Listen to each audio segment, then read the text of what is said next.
And don't forget waffles.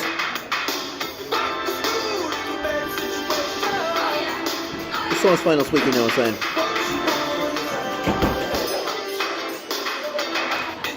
Anyways, I just added in. Well, I just know what I'll talk about. Anyways, welcome to my campus life video blog, and I have no clue whatsoever, so you just about it as well. Anyways, finals week is on. It continues on until Thursday. If you know what I'm talking about, Thursday, May 9th, just before graduation day starts, and cannot believe my eyes and ears too. Yeah, who knows? Give me some lies about this one. Wow, I need water. I need to clear my voice. You know what I'm talking about.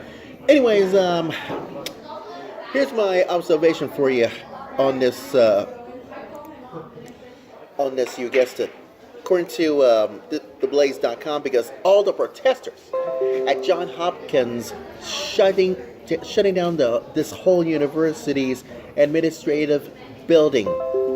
That's right, administrative building, in bid to get school to to stop this cooperating with ICE. But you know they want also you guessed it, also about the school to scrap its plans for this armed security force. Oh hello. Oh Lord. Because it has something to do with, you guessed it, immigration, customs enforcement known as ICE. And the main administrative building is been shutting down on campus. You know what I'm talking about, at Johns Hopkins University. As far as we're concerned about this whole system on campus. But this is right for you.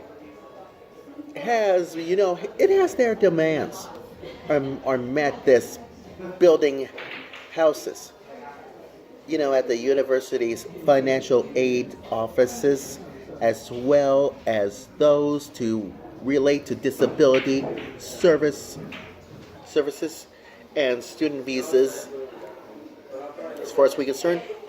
So I know, here's the question. So what's the story? I'll give you the story. Because back in April, according to thehill.com, all the college students at Johns Hopkins University begin to protest. Hello. You guessed it. The school's cooperation with ICE. As far as we're concerned, there's no way to do this. Seriously, there's no way in hell that you want to do this. So higher it's, and it took the whole issue with the school's decision to hire its own private armed police force. Around the time that the protesters just got started with a piece of legislation authorizing Johns Hopkins University to have armed security at its campuses and medical centers, to receive bipartisan support in Maryland, Maryland's government, and it was signed by the law by the Republican, yes, Governor still, I know he's a Republican, us Republicans, named Larry Hogan. And the student protesters have to claim that there is security force to be leading to racial profiling. So here's my observation. So you might think it's so sorry about the protesters have also called for justice for Tyrone West. An African American who died in Baltimore, Maryland back in 2013. It's gonna be at the hands of this whole police. Both the Hopkins Coalition against ICE. What the? No. And what about the Students Against Private Police Groups? Begins began in a sit-in to force the school to meet with their demands? There is no way. There's no way in the world you do this. But here's what.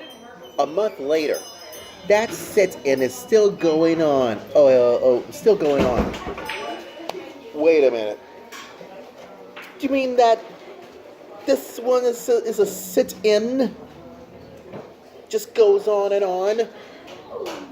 And what about the students has been completely locked down at the university's Garland Hall? And what is causing it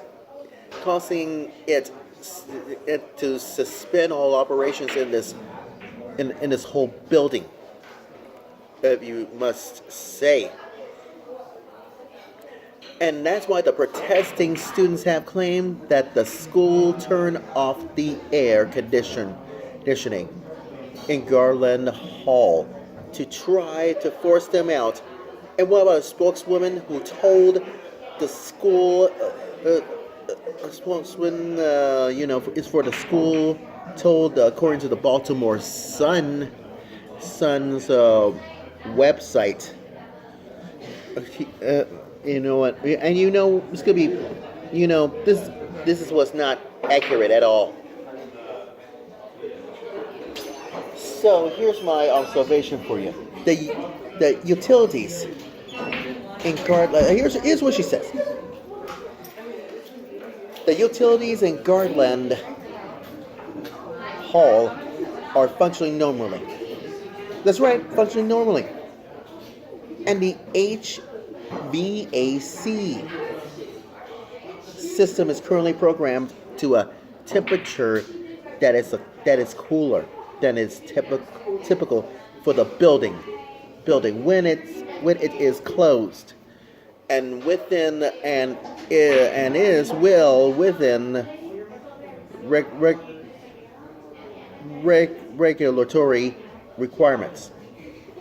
So whatever happens to this one on Friday, as far as we're concerned, over the weekend, guess what? Johns Hopkins University President Ronald Daniels wrote this letter that the protesters at the college had declared to take over this full building, forced to evacuate all of employees, blocking ingressing and egress, and in the contravention of the express direction of the city fire marshal, and it has been shut all exterior doors, and the university has no choice but to close the building and suspended or relocated a broader range of crucial student services and financial aids and whatever happens.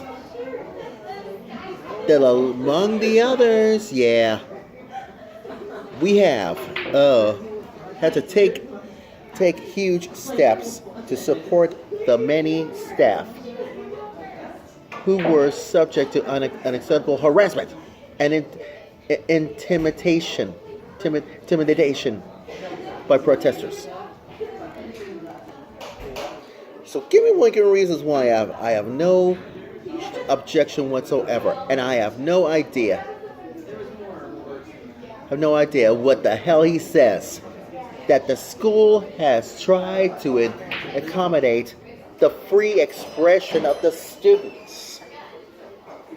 And that's sad that the school leadership was open to further dialogue on these other important issues. Because however, what I'm talking about, he added this. Regrettably, the occupation of Garland has been, moved beyond peaceful protest. What? No, he cannot do that. And civil disobedience. This is so ridiculous. Peaceful protests, civil disobedience, I have no objection whatsoever. Give me one good reasons why that safety and security are what imperiled by protesters. To refuse to comply, yes, fire safety and emergency protocols, and to respect the needs of their fellow students. Let me get this straight. So you guessed it. That's right. Peaceful protests and civil disobedience all into one. That is so dumb. And the protesters begin to object this description of them in a huge letter of their own turf, according to Twitter, for the weekend. And that's why the protesters that said that they were, disturbed by the distorted narrative of the Garland sit-in and occupation. What the hell is this? Occupy Wall Street? As far as we're concerned, there's no way to do this. So, here's my final thought for you. If they demand that the university's leadership is negotiating right now and grant amnesty for any and all participants in this whole visitors, oh, wow. It don't make sense. I have no clue whatsoever, so I have no attended to, as far as we're concerned, about this visitors. But but last Sunday, Daniels and Sunil Kumar, JHU Provost and Senior Vice President, because President for Academic Affairs, wrote another letter extending, yes, good faith. That's what you call it, good faith. Invitation for a meeting with who has or willing to leave the occupation shortly. See what you're getting up to now, or whatever, and you know darn well it hasn't. But the moral of my Campus Life video blog story is this. What if I told you you've been protesting? And that's no good at all. Please stop protesting from now on and get inside your education, all kinds of stuff. Because you eat more waffles like this one for finals week. Just kidding, you know what I'm talking about. Anyways, that's my Campus Life video blog story. I'm sticking to it. Coming next, it's going to be hashtag Only on Facebook.